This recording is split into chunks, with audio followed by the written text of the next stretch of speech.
Assalamualaikum warahmatullahi wabarakatuh. Hai semuanya, ketemu lagi di channel Emak Rumahan. Terima kasih ya sudah klik video ini.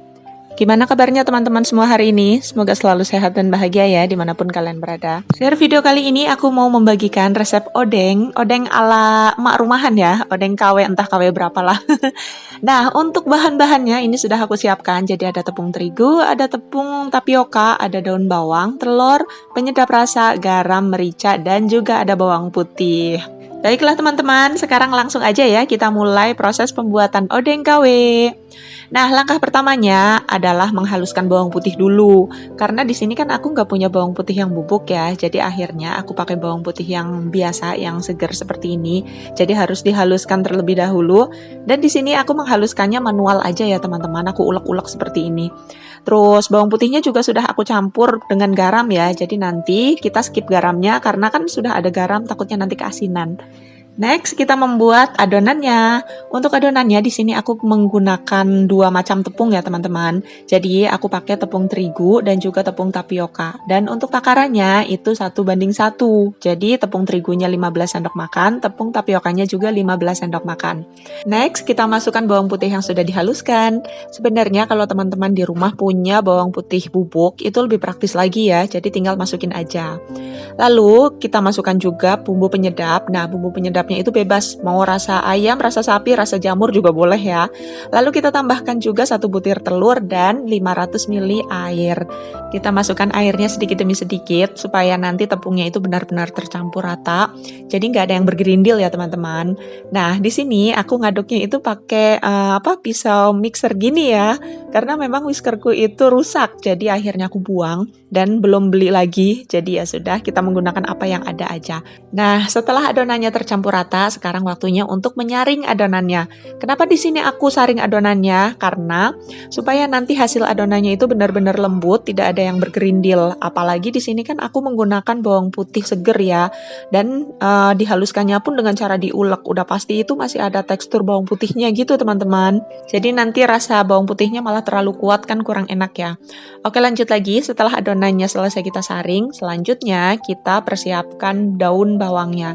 Untuk daun bawang, ini kan aku pakai daun bawang yang sudah aku bekukan ya, jadi warnanya juga agak-agak gelap seperti ini. Dan teksturnya juga agak basah.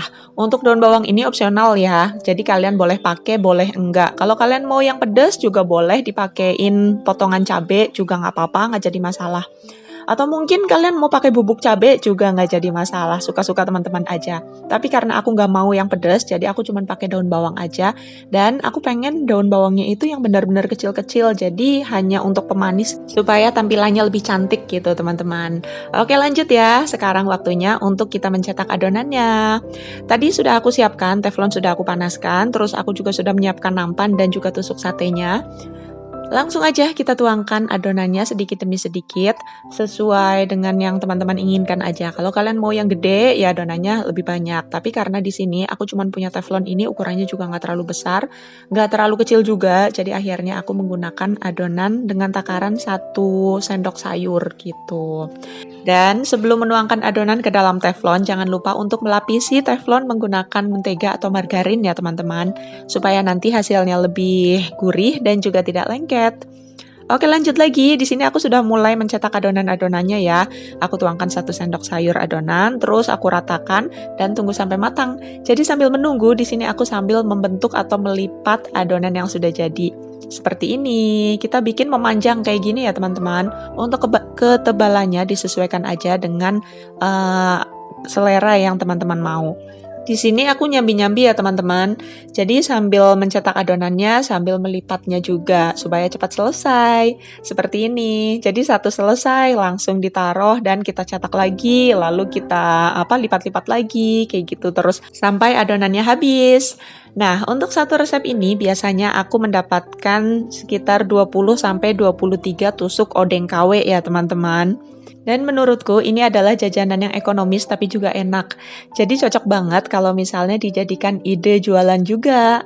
Barangkali teman-teman di rumah punya warung atau mungkin punya usaha jajanan anak-anak, bisa banget ini dimasukkan ke dalam menunya. karena untuk satu adonan ini aja bisa jadi banyak dan rasanya tuh enak banget. Oke, lanjut lagi ya teman-teman. Jadi setelah adonannya matang, lalu kita lipat-lipat sampai berbentuk panjang. Nah, bentuk panjangnya itu kita lipat lagi, lalu kita tusuk menggunakan tusuk sate menjadi bentuk seperti ini. Dan kita ulang langkah-langkahnya sampai semuanya selesai ya teman-teman. Oh iya, di sini kenapa aku nggak membuat adonannya ini jadi sekali jalan gitu. Maksudnya dari adonan berbentuk lembaran, lalu dilipat menjadi bentuk panjang, dan langsung dilipat-lipat dan ditusuk menggunakan tusuk sate. Itu karena adonan yang baru diangkat lalu dilipat-lipat memanjang itu masih panas banget teman-teman. Jadi kalau untuk melipat-lipat dan ditusuk menggunakan tusuk sate dalam kondisi panas itu tangan aku nggak kuat. Jadi itulah akhirnya kenapa setelah menjadi bentuk memanjang itu sempat aku diamkan dulu sambil menunggu adonan-adonan yang lain selesai. Jadi untuk menghindari panas ya. Nah, lanjut lagi, ini dia hasil dari odeng KW-nya sudah berbentuk, dan tadi tusuk satenya itu aku potong-potong ya teman-teman, karena tusuk satenya ini terlalu panjang. Jadi, kalau nggak dipotong, itu akan merepotkan pada saat menggorengnya nanti. Oke teman-teman ya, jadi sekarang semua adonan odengnya sudah selesai aku buat, dan dari satu resep aku mendapatkan 23 tusuk odeng. Dan sebagian mau aku masukkan ke dalam food container untuk stok ya teman-teman, karena anak-anakku tuh lagi suka banget odeng seperti ini. Jadi supaya nggak bolak-balik bikin ya. Oke, lanjut lagi. Jadi sebagian odengnya sudah aku simpan. Nah, sebagiannya lagi mau aku goreng. Dan untuk menggorengnya di sini aku menggunakan pelapis telur ya teman-teman. Jadi aku menggunakan 1 butir telur dikocok lepas, kita tambahkan sejumput garam, bisa juga menggunakan penyedap rasa.